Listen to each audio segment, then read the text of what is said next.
Hello, আমি অরিক রয়। আজ আমরা ইউনিভার্সাল লজিক গেট বা ইউনিভার্সাল গেট সম্পর্কে বিস্তারিত জানবো। তো ইতিমধ্যে আমরা ইউনিভার্সাল লজিক গেট, ন্যান্ড এবং নর সম্পর্কে, এদের ক্যারেক্টারিস্টিক্স বা এদের গঠন সম্পর্কে আমরা বিস্তারিত আলোচনা করেছি। তো আজকে আমরা ন্যান্ড এবং নর গেটকে কেন ইউনিভার্সাল লজিক গেট বা সার্বজনীন লজিক গেট বলা হয় সেটা সম্পর্কে জানার চেষ্টা করব। অ্যাকচুয়ালি ন্যান্ড এবং নর গেটকে ইউনিভার্সাল লজিক গেট বলার একটাই রিজন, সেটা হচ্ছে আপনি এই ন্যান্ড অথবা নর গেট দিয়ে যে কোনো প্রকার মৌলিক গেট অথবা আরও যে প্রকার যৌগিক গেটগুলো আছে যেমন এক্স অর এক্স নর, এগুলাকে আপনি খুব সহজেই বাস্তবায়ন করতে পারবেন। অর্থাৎ আপনি ন্যান্ড এবং নর গেটকে ইউজ করে যে কোনো প্রকার গেটের ফাইনাল যে আউটপুটটা আসে সেটাকে খুব সহজে নিয়ে আসতে পারবেন।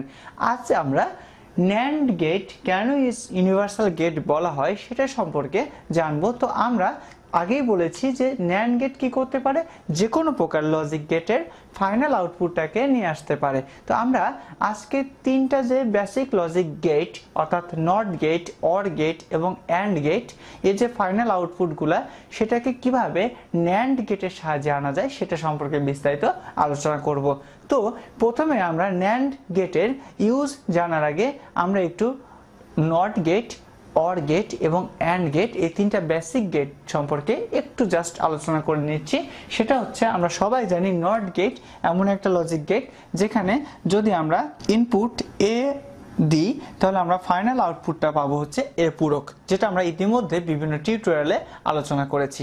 দেন আমরা যদি অর গেটকে চিন্তা করি তাহলে আমরা অর গেট এমন একটা লজিক গেট যেখানে আমরা দুই বা ততোধিক ইনপুট যদি দিই তাহলে সেই ইনপুটগুলোকে লজিক্যালি কি করা হবে, অর করা হবে অথবা যোগ করা হবে।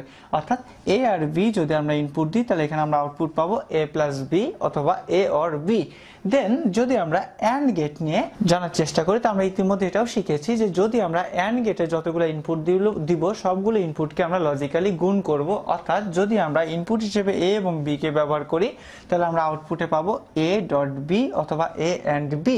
তো আমরা আজকে দেখব এই যে নটের ফাইনাল আউটপুট এ পূরক, অরের ফাইনাল আউটপুট এ প্লাস বি এবং অ্যান্ডের ফাইনাল আউটপুট এ বি, এটা কিভাবে আসে সেটা, তাও আবার ন্যান্ড যৌগিক গেট তার সাহায্যে, সেটা আমরা বোঝার বা জানার চেষ্টা করব। তো আমরা সবগুলো লজিক গেটকে ন্যান্ড গেটের সাহায্যে প্রকাশ করার আগে ন্যান্ড গেটের যে বেসিক ক্রিয়া কৌশলটা সেটা সম্পর্কে যদি একটু বলি তাহলে আমরা একটু এভাবে বলতে পারি যে ন্যান্ড গেট আসলে অ্যান্ড এবং নট গেটের সমন্বয়ে তৈরি। অর্থাৎ ন্যান্ডের কাজ হচ্ছে প্রথমে দুইটা ইনপুটকে সে অ্যান্ড করবে অর্থাৎ এ বি, দেন সেটাকে সে নট করে এ বি পূরক করে দেবে। তো আমরা ফাইনাল আউটপুট ন্যান্ডে যদি দুইটা ইনপুট এ বি দিই তাহলে আমরা ফাইনাল আউটপুট পাবো এ বি পূরক। তো এটা আমাদেরকে একটু মনে রাখতে হবে, বা এটা ন্যান্ডের বেসিক যেটা এই দুইটার কম্বিনেশনে যে সার্কিটটা আমরা সাধারণত ব্যবহার করে থাকি, এ বি দিলে এখানে এ বি পূরক আমরা পেয়ে থাকি, সেটা আমাদেরকে অ্যাট ফার্স্ট জানতে হবে যে ন্যান্ড কি করছে, প্রথমে দুইটা ইনপুট নিচ্ছে, দেন দুইটা ইনপুটকে সে অ্যান্ড করার পরিপ্রেক্ষিতে পরবর্তীতে সেটাকে সে পূরক করে দিচ্ছে, অর্থাৎ A B is equal to A B পূরক। তো আমরা এই ন্যান্ড গেটের সাহায্যে কিভাবে নট গেট, অর গেট এবং অ্যান্ড গেটকে বাস্তবায়ন করতে পারি সেটা একে একে শিখবো। প্রথম দিকে একটু জটিল মনে হচ্ছে, বাট জটিল মনে হওয়ার কিছু নেই, এটা খুবই ইজি একটা প্রসেস। জাস্ট আপনাকে একটু মৌলিক উপপাদ্য বা বুলিয়ান অ্যালজেব্রাগুলো সম্পর্কে একটু আইডিয়া রাখতে হবে, যেটা সম্পর্কে আমরা ইতিমধ্যে আমাদের টিউটোরিয়ালগুলোতে আলোচনা করেছি। তো আজকে আমরা দেখবো একে একে এই ন্যান্ডের সাহায্যে কিভাবে নট, অর এবং অ্যান্ড করতে পারি। তো চলুন দেখা যাক।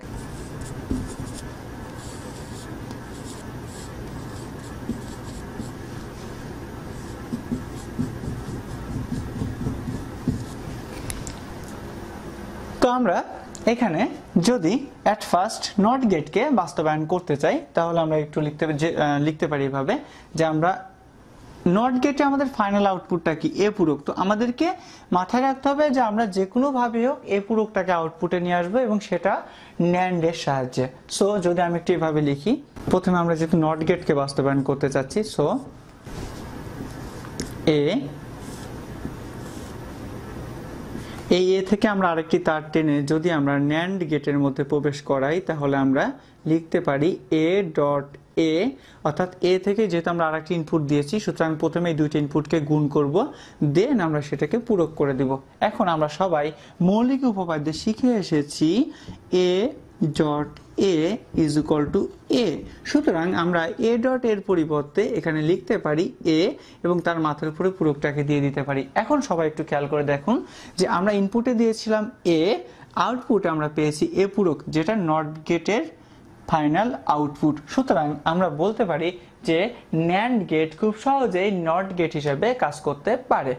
দেন আমরা যদি অর গেটটাকে বাস্তবায়ন করতে চাই তাহলে লিখতে পারি আমাদের ফাইনাল আউটপুট আনতে হবে এ প্লাস বি। সুতরাং আমরা এট ফার্স্ট যেটা করব সেটা হচ্ছে যদি পূর্বের নটের নিয়ম অনুসারে এ কে আমরা আবারও একইভাবে ন্যান্ড গেট করি তাহলে আমরা ফাইনালি পাচ্ছি এ পূরক।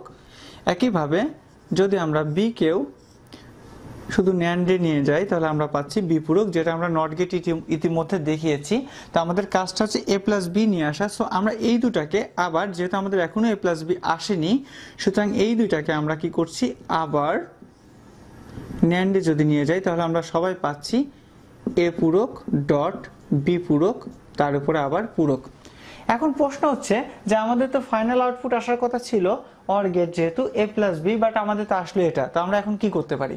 তো এখন যদি আমরা এইটাকে একটু সিম্পলিফিকেশন করি তাহলে আমরা ডি মর্গানসের উপপাদ্যে শিখেছিলাম A B complement is equal to A complement dot B complement. এখানে একই আছে, জাস্ট এ আর বি তার মাথার উপরে এক্সট্রা আরো দুইটা কমপ্লিমেন্ট আছে। দ্যাট রিজন এখানে আমাদের আরো দুইটা কমপ্লিমেন্ট মাথার উপরে এক্সট্রা বসে যাচ্ছে, কারণ এ তো আগে থেকে এ আর বি দুটো কমপ্লিমেন্ট ছিল, সেই দুটো তো আমরা দিয়ে দিলাম। আর এই যে মাথার উপর যে কমপ্লিমেন্ট আছে সেটাকে আমরা আবার ভেঙে দিলাম। এটা ডি মর্গানসের উপপাদ্যের সাহায্যে, যেটা সম্পর্কে আমরা ইতিমধ্যে আলোচনা করেছি। সুতরাং আমি এটাকে লিখতে পারি A double complement plus B double complement. এখন আমরা সবাই এই উপপাদ্যটিও জানি A double complement is equal to A. সুতরাং আমরা এখানে খুব সহজে লিখতে পারি A double complement is equal to A এবং B double complement is equal to B. সুতরাং আমরা খুব সহজে আমরা এখানে দেখতে পাচ্ছি যে অর গেটের যে ফাইনাল আউটপুট এখানে এ প্লাস বি, এবং আমাদের এখানেও কিন্তু আউটপুটে এ প্লাস বি চলে এসেছে। সুতরাং ন্যান্ড গেট খুব সহজেই অর গেট হিসাবে কাজ করছে, এটাও আমরা বলতে পারি। এরপর যদি আমরা একটু অ্যান্ড গেটকে বাস্তবায়ন করতে চাই তাহলে একটু আমরা এভাবে লিখতে পারি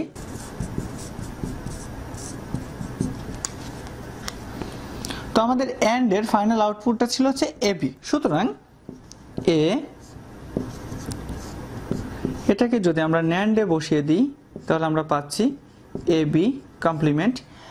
এখন যদি আমরা পুনরায় এ বি কমপ্লিমেন্টটাকে এর সাথে আরেকটি তারকে যুক্ত করে এটাকে দুইটা ইনপুট করে আমরা ন্যান্ড করি তাহলে আমরা পাচ্ছি A B complement dot A B complement, তার উপরে আবার কমপ্লিমেন্ট। তো আমরা ইতিমধ্যে উপরে দেখেছি এ ডট এ বা A dot A is equal to A. সুতরাং A B complement dot A B complement is equal to আমরা লিখতে পারি এ বি কমপ্লিমেন্ট, অর্থাৎ দুইটার পরিবর্তে একটাকে আমরা লিখলাম আর মাথার উপরে যে পূরকটা ছিল সেটাকে আমরা আবার বসিয়ে দিলাম। এখন আমরা ইতিমধ্যে শিখেছি A double complement is equal to A. সুতরাং আমরা এখানে A B double complement is equal to কিন্তু খুব সহজে এ বি লিখে দিতে পারি। এভাবে আমরা দেখতে পাচ্ছি যে আমাদের ন্যান্ড গেট অ্যান্ড গেট হিসেবে, অর্থাৎ অ্যান্ডের যে ফাইনাল আউটপুট সেটাকে আমরা পাচ্ছি কার মাধ্যমে? ন্যান্ডের সাহায্যে। সুতরাং আমরা বলতে পারি ন্যান্ড গেট দিয়ে তিনটা বেসিক গেটকেই বাস্তবায়ন করা যায়। তো এভাবে আমরা বলতে পারি যে ন্যান্ড গেট দিয়ে সব রকম লজিক গেটের ফাইনাল যে আউটপুট আছে সেটাকে খুব সহজে নিয়ে আসা যায়, অর্থাৎ ন্যান্ড গেট দিয়ে সব গেটকে বাস্তবায়ন করা যায় এবং সেই জন্যই ন্যান্ড গেটকে ইউনিভার্সাল গেট বলা হয়ে থাকে। আগামী ক্লাসে আমরা নর গেটকে কিভাবে, কেন ইউনিভার্সাল গেট বলা হয়, নর গেট কিভাবে ইউনিভার্সাল গেট হিসেবে কাজ করে সেগুলো সম্পর্কে বিস্তারিত আলোচনা করব। সে পর্যন্ত ধন্যবাদ সবাইকে।